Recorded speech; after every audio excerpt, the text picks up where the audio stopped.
최상목 대통령 권한대행이 헌법재판소에 윤석열 대통령 탄핵 심판 선고 결과를 수용해달라고 호소했죠. 그런데 정작 신영주군 연결해서 밤사이 뉴욕 증시 소식 알아보겠습니다. 안희은 캐스터 전해주시죠. 영화 소식입니다. 혼밥 열풍을 일으키며 인기를 끌었던 TV 시리즈 고독한 미식가가 영화로 찾아옵니다. 또 최근 사회적 문제가 광장 일대가 오는 6월부터 금연구역으로 지정됩니다. 흡연자에게는 10만 원의 과태료도 부과된다는데요.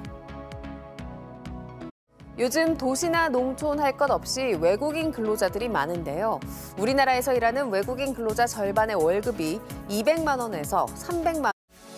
와그라그 플러스입니다.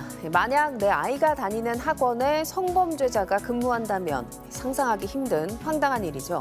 그런데 지난 발생한 삼부토건 주가 조작 의혹, 금융감독원이 조사를 하고 있는데요.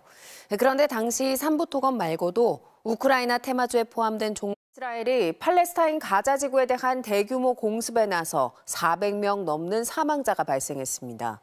두 달 전 하마스와 단계적인 휴전에 합의해 미국이 불공정하다고 생각하는 무역 관행을 중단하는 국가는 상호 관세를 피해갈 수도 있다고 트럼프 행정부가 밝혔습니다. 또 중국이 미국 트럼프, 러시아 푸틴 대통령이 우리 시간 오늘 새벽 전화 통화를 하고 에너지 인프라 분야에 대한 30일간 휴전에 합의했다고 밝혔습니다. 토지거래 허가구역 해제 여파가 강남을 넘어서 인근 지역으로 확산하고 있습니다.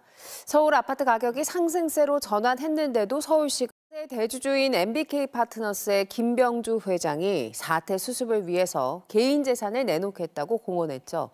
하지만 정작 국회 현안 헌법재판소가 마은혁 헌법재판관 후보자를 임명해야 한다는 판단을 내린 지 20일이 됐지만 최상목 권한대행은 윤석열 대통령 탄핵 심판 선고를 앞두고 판 검사의 가족들까지 신상 정보를 공개하며 공격하는 이른바 좌표 찍기가 있습니다. 선고 당일 헌재 주변 100m를 이른바 진공 상태로 만들겠다고 예고한 경찰은 폭력 사태에 대비해 대규모 실전 훈련에 이스라엘이 팔레스타인 가자 지구에 대한 대규모 공습에 나서 400명 넘는 사망자가 발생했습니다. 두 달 전 하마스와 단계적인 휴전에 합의하고 생각하는 무역 관행을 중단하는 국가는 상호 관세를 피해갈 수도 있다고 트럼프 행정부가 밝혔습니다.